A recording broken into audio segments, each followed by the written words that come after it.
Finally, let's review the Alarms and Messages field on the control panel. The window usually displays the measured concentration of oxygen. However, when an alarm sounds, it displays a message instead. For instance, if the airway upper pressure limit is reached, the red light in the first touchpad flashes. The alarm sounds at maximum level, and the message airway pressure, too high, appears in the window. This is a top priority alarm that cannot be silenced until you correct the situation. As soon as this alarm sounds, inspiration stops and expiration starts. If the pressure continues to rise to 6 centimeters of water above the set limit, the safety valve opens automatically. It also opens if the pressure exceeds 120 centimeters of water. There are two other types of high priority airway pressure alarms. One, if the pressure rises 15 centimeters of water above your set PEEP level and stays there for more than 15 seconds, the red light flashes, the alarm sounds, going from a low to a high tone, and the window reads high continuous pressure. Second, if the ventilator is in the pressure-regulated volume control mode or the volume support mode and cannot deliver the set tidal volume within the pressure range selected for 3 consecutive breaths, the red light flashes and the alarm sounds. This time the window reads limited pressure. You can silence both of these alarms and most others for 2 minutes by turning the knob at the bottom of the field from the neutral position to the 2-minute position. When you have corrected the problem, turn the knob to the reset to reactivate the alarm limits. If you remove a patient from ventilation temporarily and want to cancel alarms in advance, turn the knob to reset and then immediately to 2 minutes. After an alarm occurs, the ventilator stores it in memory and a yellow light appears in the touchpad. To read the message, press the touchpad. When you reset the alarm or change modes, both the message and the yellow light disappear.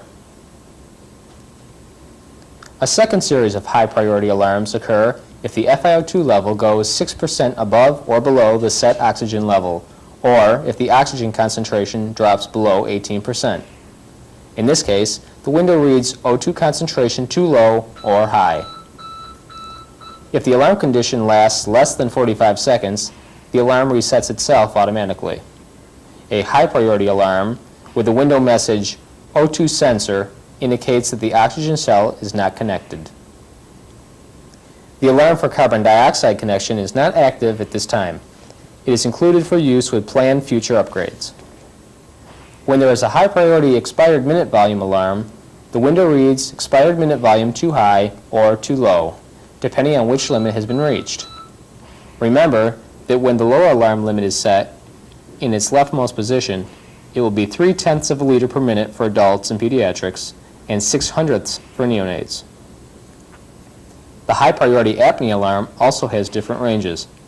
If the time between 2 consecutive inspiratory efforts is longer than 20 seconds for adults, 15 for pediatrics, and 10 for neonates, the alarm is triggered and the window reads apnea alarm. If an apnea alarm occurs in the volume support mode, the ventilator switches automatically to pressure-regulated volume control and remains there until you reset the alarm with the control knob or select a different mode. In any mode, apnea alarms always have to be reset manually. There are 3 different messages related to a high-priority gas alarm, which occurs if any gas falls plus or minus 5% outside the range of 29 to 94 psi. The message, air supply pressure too low or high, with numbers, indicates that the total gas supply is out of range. If only the oxygen supply is out of range, the window reads O2 supply pressure too low or high, with numbers.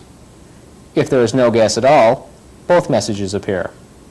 At the same time, both the safety valve and the expiratory valve open.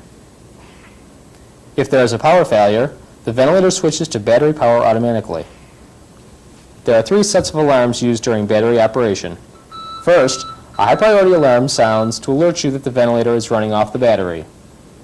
After you reset the alarm, the ventilator goes into a caution condition. That is, the yellow caution light appears, the ticking caution alarm sounds continuously, and the window reads battery alternating with the oxygen concentration. A second high priority alarm occurs if the battery voltage falls below 23 volts and the window reads limited battery capacity.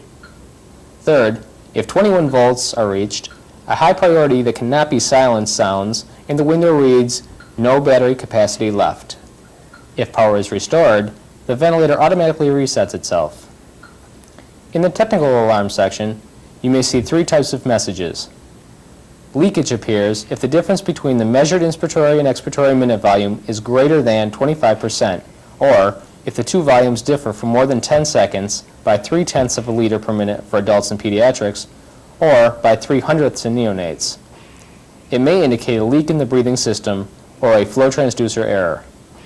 The message, check tubings, appears if the difference between the measured inspiratory and expiratory pressures is greater than 25%, or if the two pressures differ for more than 20 seconds by 5 centimeters of water.